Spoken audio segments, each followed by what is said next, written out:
ታቦቱ የጌታችን የመድኃኒታችን ኢየሱስ ክርስቶስ ታቦት ነው። ስለዚህ የተከበረው ታቦት ሕዝብና አሕዛብን ሁሉንም ሰው አንድ ለማድረግ ጌታችን መድኃኒታችን ኢየሱስ ክርስቶስ ለሁሉ እንደመጣ የእግዚአብሔር ታቦት የሚገባበት ስፍራ ቅዱስ ነውና እየቀደሰ እየባረከ ዛሬም ቢሆን ያን ትውፊት ተከትለን ድንኳኖችን በየሜዳው መጣሉ ከዛ የመጣ ስርዓት ነው ማለት ነው። ውድ የሰላም ለኪ ሚዲያ ተከታታዮች በዛሬው ዕለት 3 ነጥቦችን እንመለከታለን።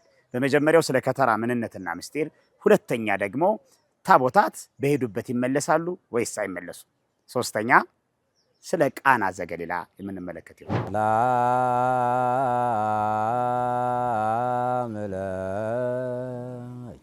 በስመ አብ ወወልድ መንፈስ ቅዱስ አሐዱ አምላክ አሜን። እንኳን ለከተራ እንዲሁም ለጥምቀት በዓል በሰላም በጤና አደረሳችሁ። ከተራ ማለት ከተረ ከሚለው የግስ ግስ የተገኘ ሲሆን ከተረ ብሎ ከበበ፣ ገደበ፣ አቆረ የሚል ትርጉም ይኖረዋል። ስለዚህ ከተራ ማለት መገደብ፣ ማቆር፣ መክበብ ተብሎ ይተረጎማል። ይሄ እንዴት ሊተረጎም ቻለ ከተባለ በገጠር አካባቢ ስትሄዱ ለምሳሌ ለጥምቀተ ባህር የሚሆነውን ቦታ አባቶቻችን፣ እናቶቻችን ሁሉም ወጣቱ ተሰብስቦ በጥር 10 ቀን ሁሉም የመገደብ የመከተር ውሃውን የመክበብ ስራ ይሰራል። ከዛ ለጥምቀት ወይም ደግሞ ለጥር 11 የሚሆነውን የመጠመቂያ ስፍራ ያዘጋጃል ማለት ነው። ከዚህ አንጻር ከተራ ተብሎ ይተረጎማል ማለት ነው። ሌላው ደግሞ ለምሳሌ ከተረ ሲል መዝሙረኛው ዳዊት በመዝሙር 113 ቁጥር 5 ላይ እንደተናገረው ባሕርኒ ርየት ወጎየት ወዮርዳኖስኒ ገባ ድሬው ብሎ እንደተናገረ ባህርም አየች ሸሸች መሄጃም አጣች ብሎ ቅዱስ ዳዊት እንደተናገረው እግዚአብሔር ደግሞ በእሳት እንደከበባት ይናገራል። በዚህ ዕለት ወይም በጥምቀት ዕለት ጌታችን መድኃኒታችን ኢየሱስ ክርስቶስ ወደ እርሷ ገብቶ ሊጠመቅ ሲል ባህር ወደ ላይ ከፍ ብላ እንዲያውም ውሃው ወደ ላይ ፈሰሰ።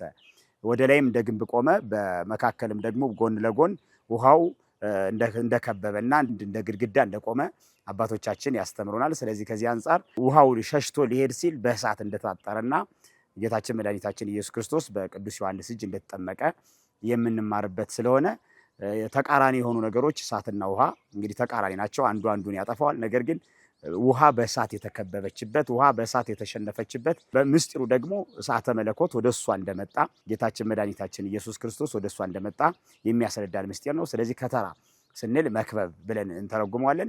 እንደገና ደግሞ ምዕመናን፣ ካህናቱ፣ ቀሳውስቱ በአጠቃላይ ምዕመናን አማኞች ሁሉ ታቦቱን ዞረው ታቦቱን ከበው የሚያመሰግኑበት በዓል ስለሆነ ከዚህ አንጻር ከተራ መክበብ ብለን ልንተረጉመው እንችላለን ማለት ነው።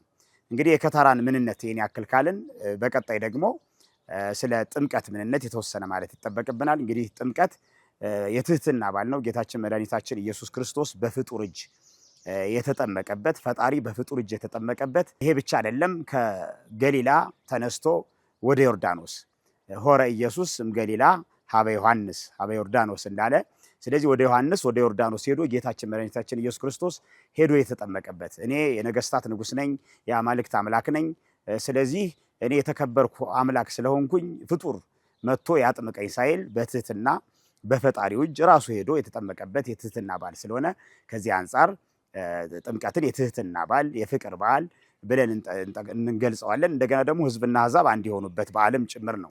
ዮርና ዳኖስ እንደምናስታውሰው ሁለቱ የተለያዩ ወንዞች ናቸው። ዮር የአሕዛብ ነው፣ ዳኖስ ደግሞ የሕዝብ ወንዝ ነው።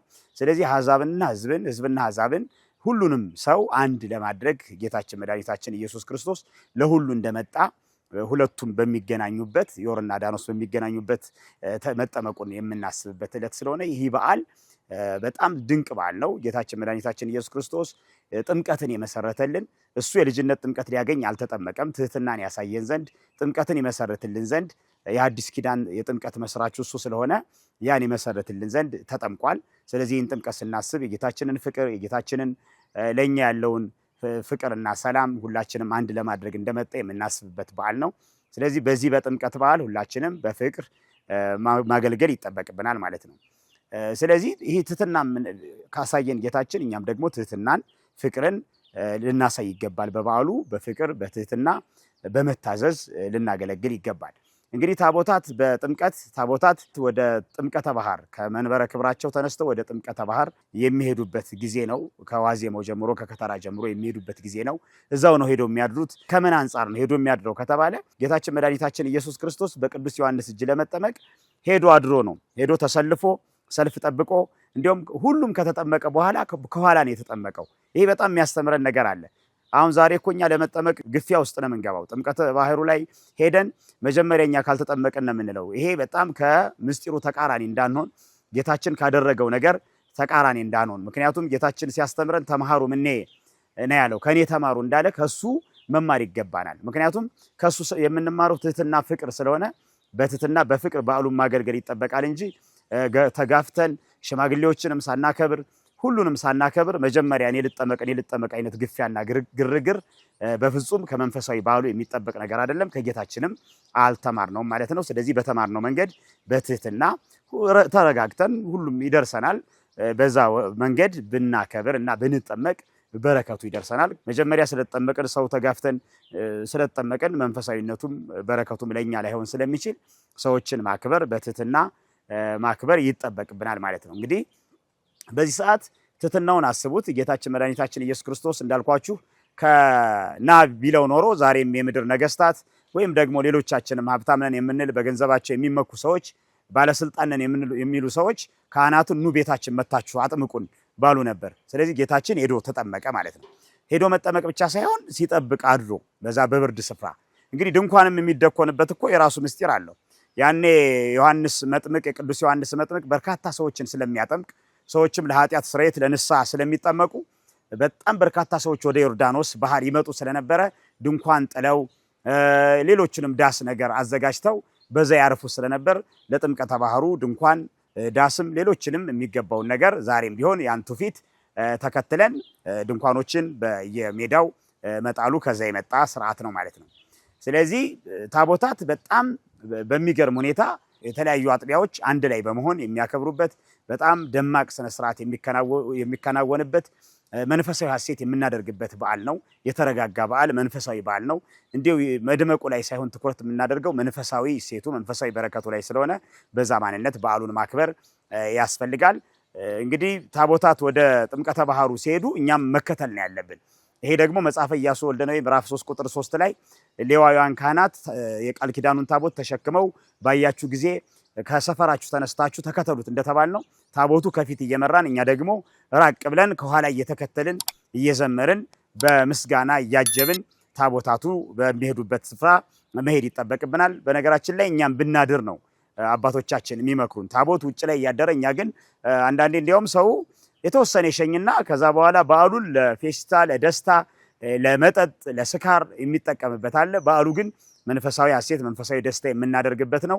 በአግባቡ የምንደሰትበት ያለ አግባብ ደግሞ ደስታ ብለን በምንጠራው ግን ደስታ ባልሆነ ነገር የምናሳልፍበት በዓል አይደለም።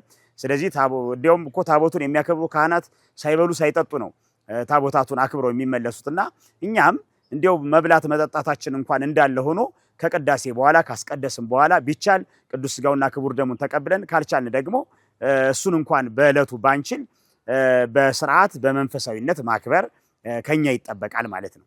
ስለዚህ ታቦታት ሄደው ያድራሉ።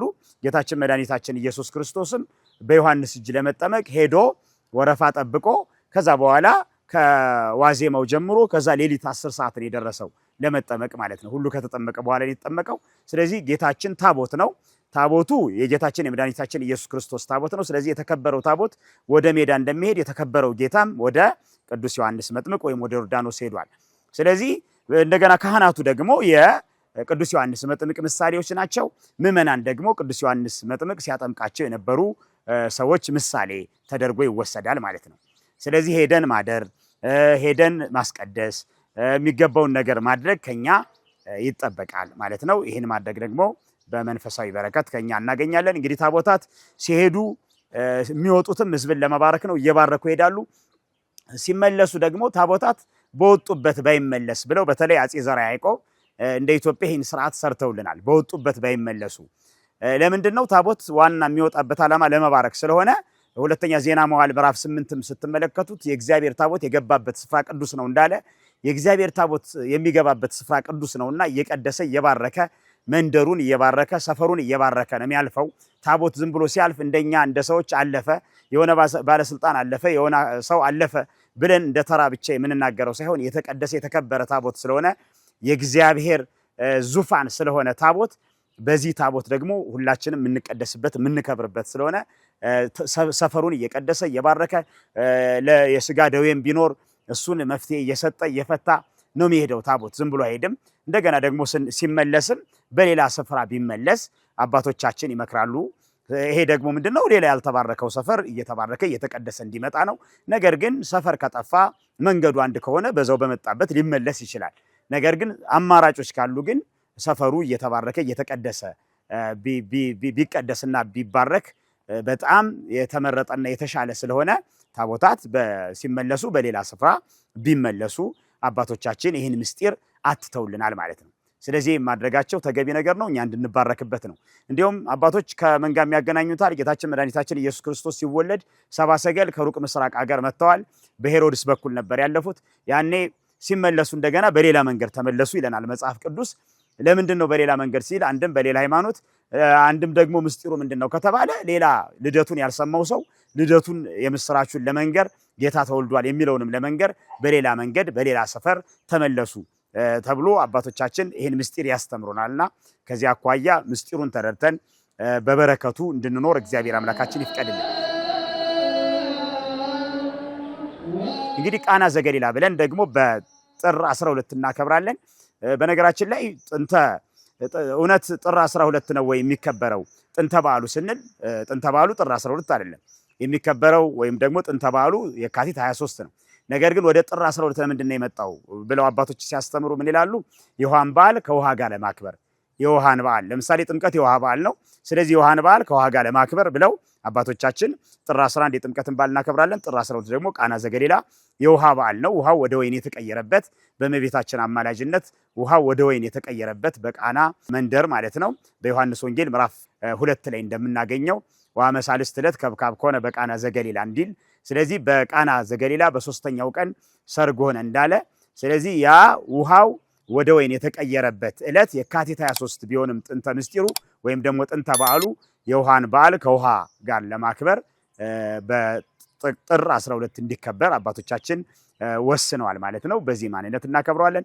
ሌላው ደግሞ የካቲት 23 አካባቢ አብይ ጾም የሚገባበት ስለሆነ በአብይ ጾም ምንም አይነት ደስታ ምንም አይነት ከበሮ ማሸብሸብ የሚፈቀድበት ማህሌት የማይፈቀድበት ስለሆነ ከዚህ አኳያ ደስታ አድርገን ሐሴት አድርገን እንድናከብረው አባቶቻችን በዓሉን ወደ ጥር 12 በመሳብ ከውሃ በዓል ጋር አብረን እንድናከብረው ስርዓቱን ሰርተውልናል ማለት ነው። በድጋሚ እንኳን ለጌታችን ለመድኃኒታችን ለኢየሱስ ክርስቶስ የከተራ በዓል፣ የጥምቀት በዓል እንዲሁም ደግሞ የቃና ዘገሊላ በዓል በሰላም በጤና ደረሰን። ወስብሐት ለእግዚአብሔር አሜን።